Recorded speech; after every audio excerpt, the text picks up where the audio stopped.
You're watching our Wisconsin Home Series, and today we're going to look at some stunning photos of an amazing remodel. You're not going to want to miss this segment. Our next guest is Abe Degnan. He's with Degnan Design-Build-Remodel, and some fascinating projects you're working on. Thanks for joining us today.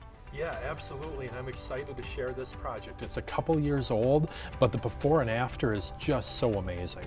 Absolutely. So this is a 1950s ranch home in Midvale Heights. We're going to be looking at some photos of it now, but I want to talk first about some of the problems with this home and how you were able to overcome those.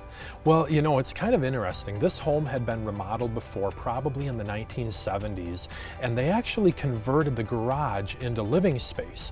But what you ended up with was this mishmash where you had an enclosed kitchen, you had what used to be a breezeway, and then you had what used to be the garage, and you ended up with these three small areas that were all partially separated from each other and not usable, and it was really uninviting and closed off. And in addition to that, the way that you went from the front door of the home back to the kitchen, you had to zigzag back again in order to reach it, and then zigzag again to get out to that living area. I can imagine there are viewers watching right now where their homes might feel incongruent like that, where it's maybe disjointed or just inconvenient to get around. So some interesting challenges. I'm curious, what was the main goal for the homeowners in this particular home? Well, we wanted to take that house and make it live like it belonged in this current era.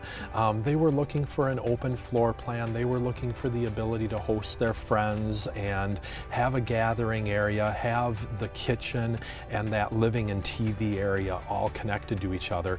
And at the same time, they also wanted to have a more functional and direct route from the entry area back into the kitchen and main living part of that house. And you said this is a home from the 1950s? Yeah, originally built in the 50s. Wow, what a project. And I'm sure with any project you've got obstacles to work around, so this is no different. But in this case, there's actually some maybe out of the ordinary obstacles you had to work with. Right, because of those three separate areas and because of the fact that these things used to be exterior walls of the house, we had some structural challenges. We had to investigate ahead of time and figure out which walls were load bearing and which walls were able to be removed.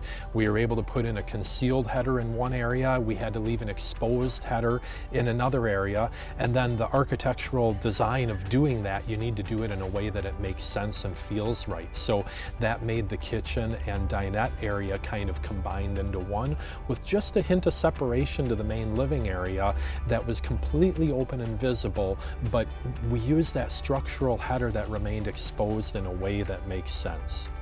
Wow. So you were able to create this open plan for this home? Right. See, that's why I was really curious. When you said it was from the 1950s, I was wondering if that was even really possible. But how did you do it then? Well, so that is the great thing. It takes a little bit of creativity, it takes some planning, it takes some investigation, and you have to be able to see things for bigger than what they are. So in the end, we were able to remove the old exterior wall of the house that divided the kitchen, where they used to have just a small window over the kitchen sink. Now we have a wide open island. And then after that, you had what would have originally been the exterior wall between the breezeway and the garage. And that area was partially open, but we opened it wide open, put in that load-bearing header that we needed, and now they have that complete open area so that they can stand at their kitchen island and see all the way to the TV. The other thing that we had to do though was we had to remove one window that was in the way where the TV should be placed, and instead we put in two new windows off to each side and then carefully patch in the siding on the outside of the house so that it looks as good as if nothing had ever happened. Wow. And I might also add that it takes a lot of experience, which you have, to be able to do a project like this. I want to mention too, before we head to break, we got about a minute left to talk about some of these amazing design features that you were able to include. Not only structurally were you able to make this house what it needed to be, but you've included some really special details. Yeah, so one of my favorite parts of this is the way that the lighting is done. The dining room light fixture has this beautiful pattern that goes up on the ceiling. Lighting is not just about what it does, it's also about how it looks. And so that is a really important feature. But the rest of the lighting in the kitchen then provides the beauty and the function. We have a great set of backsplash tile. And then there was another window that we had to work around that it was something we didn't want to remove. And so it actually gave us the opportunity to put in a beautiful little window seat.